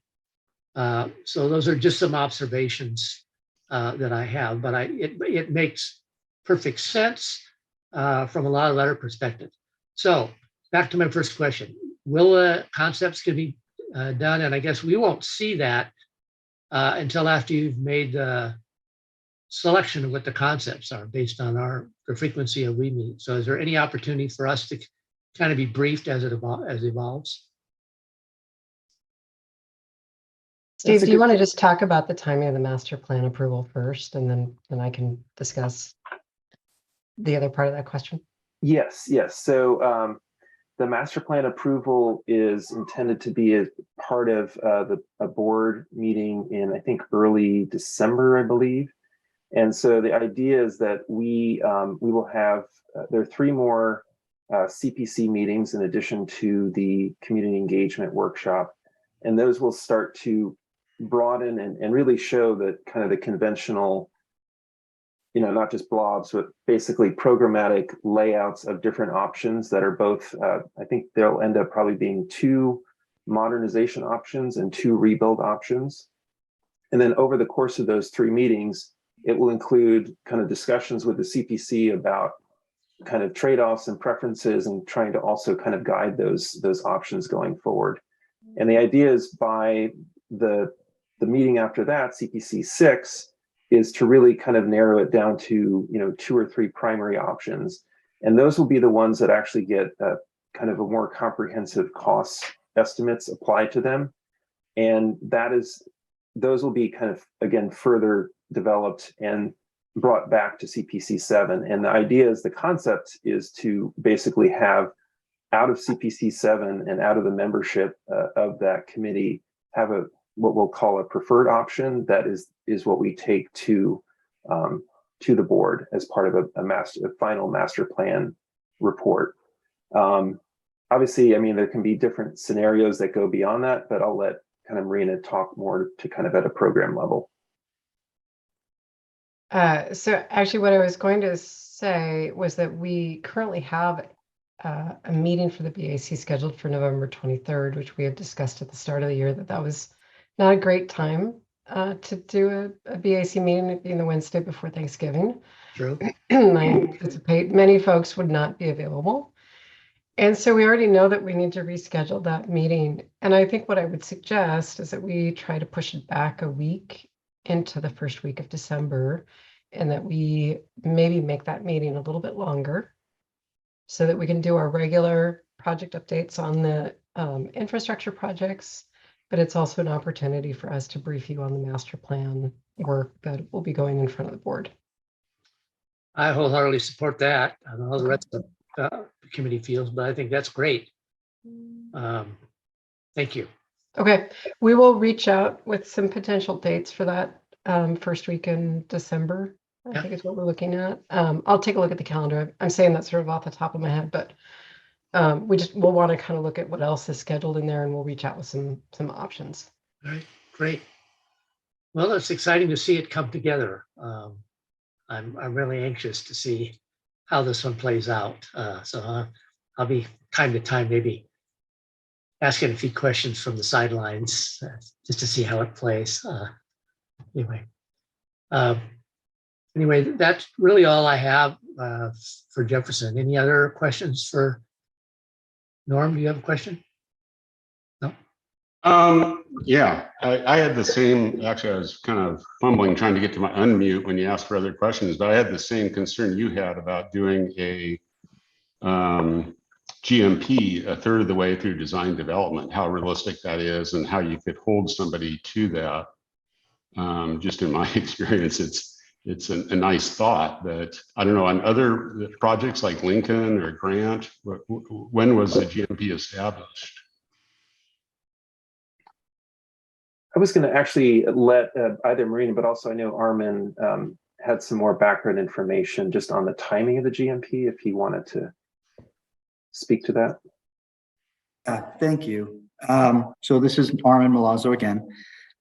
I think that first, the team approach and that you mentioned earlier, Tom, that they're getting better with this. I think that just comes with experience and they know more, and they are doing an amazing job. I'm super impressed with all of the team members in OSM, but especially with this team as I've been participating in this.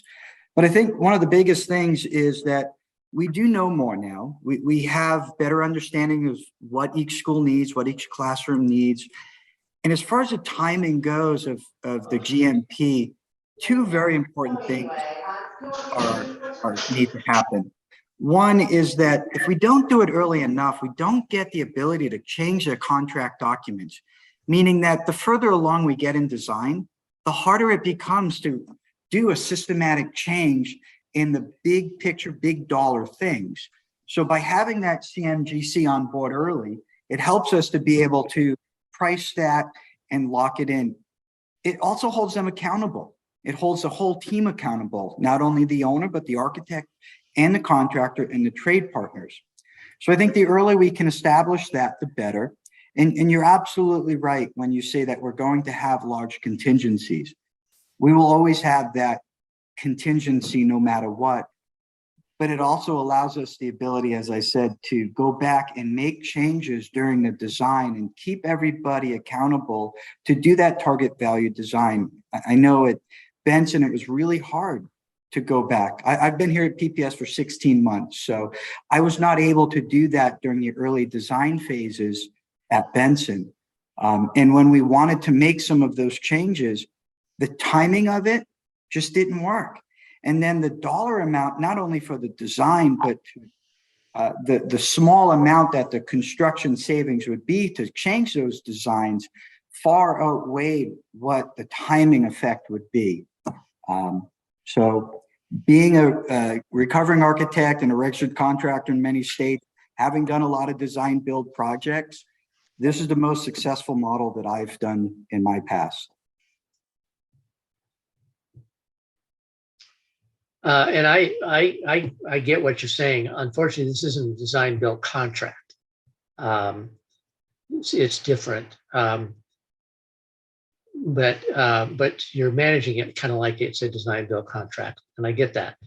The question I have is and all your arguments I don't disagree with. There's all merit in all those things, and certainly we may have benefited some on Benson as well.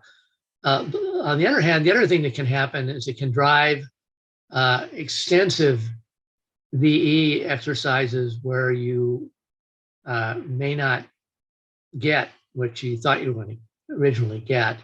And so that's kind of a trade-off, I guess. The question I have, and this is something that we used to do, because I had the similar challenge. We had aggressive projects, we had to get them going early, all these things. And we usually, in my case, we usually had a huge civil component that we had to get out early. And so we would negotiate what the target GMP was to be, which then allowed us to do all these things you're saying, but not award the entire contract at that time, just enough to proceed with the work that needed to get done initially, and then design forward with that target in mind, and then finalize the GMP when the design was a little better established. And that way we weren't carrying such large contingency and lots of other unknowns and lots of other risk. So I'm just sharing that. That's an approach that I had used in the past in my time at the port to deal with a similar kind of a challenge like you're experiencing right here. So something to think about. But all your arguments are valid. The big question that always comes up when you try to award a contract that early is it's going to be loaded with lots and lots of contingency, and that maybe it's not a big issue at PPS, but it was a big issue where I worked. Trying to justify why we needed all that contingency. So just some thoughts. I agree. Thank you, Tom. Thank you. I think there are lots of schools of thought on it. We probably won't drive down all of them. We certainly are having lots of discussions internally about it. Those of you that were on the committee in previous years will recall that former BAC members actually pushed us in this direction, did not like us setting late GMPs. So as I mentioned, there's always a diversity of opinions on the pros and cons either way. I do think that circumstances of timing as we move through the next several months may dictate to some degree when we actually end up bringing the CMGC on board and when we do set that GMP. So more to come, and we're certainly happy to continue discussing it as we further develop. It's a great conversation, and I really appreciate the team giving us an opportunity to comment on it. So, and I know there's a lot of thought gone into it, and there's all kinds of different ways this can go. There's no right or wrong necessarily. They're just up for discussion. And anyway, so I appreciate you bringing this up and your thoughtfulness. I also share your concerns about how quickly you'll be able to bring the CMGC contractor on board. Essentially, you got to start your process here in the next month or two. We are. If that's the case. So, yeah. Mm-hmm. Okay. I do want to note that it is past our end time. Oops, sorry. I did not want to cut the discussion off because it is a good discussion. We had one more thing that was on the agenda to talk about the audit implementation process. It is not critical to this meeting. We could certainly push that off to another meeting, or if you wanted, I could provide a written update to the BAC either ahead of the next meeting or as part of the materials. But I don't want to keep people later if it's not necessary. Any thoughts from the other members? This is Norm. In looking at the list of those items, like for the 2017, I'm just wondering, some of those ones that are lingering, they're still in process, would it be possible to have a target date for when they might be completed, and possibly even on the 2020, the ones that are not completed that are working, just so we know there's some date that's being worked toward? Our target date is as soon as possible, I guess is the best way to describe it. We are actively working on all of our audit recommendations. There are a couple things that we have been trying to put in place. Sometimes the recommendations may seem, that they're somewhat superficial in terms of what they impact, but then as we dig into them and sort of unpack what's going to be necessary to meet the recommendation, we discover it requires quite a bit more. We have a couple things from the earliest audits in particular that are related to updating our standard operating procedures. We've put a number of pieces into place on that, and we hope to have those actually checked off by our next meeting. We had hoped to have this by this one, but there were just some final things we needed to address. So we are working our way through. We do try to provide updated notes on the progress of implementing those audits for audit recommendations. So you should be able to go with each audit tracker and review the notes for those audit recommendations that are still incomplete to see where we are. We have a number of things that were related to bringing on new staff in our certified business program management.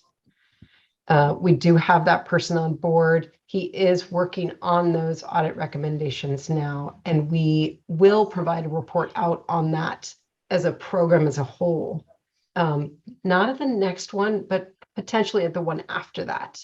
Not our call it November/December meeting, but the one at the start of the next year. So we should have some more information on this as well. Yeah, I appreciate the notes kind of describing, where it's at in general terms. Would it even be possible on, say, someone that's, say, 3 years old to say we're 75% complete or 50% or some rough? Sometimes it's not really about a percentage. Sometimes it's really trying to figure out how we implement it, particularly with some of the older audit reports. Recommendations can be written in such a way that we still kind of have to figure out what they want us to implement and how we would.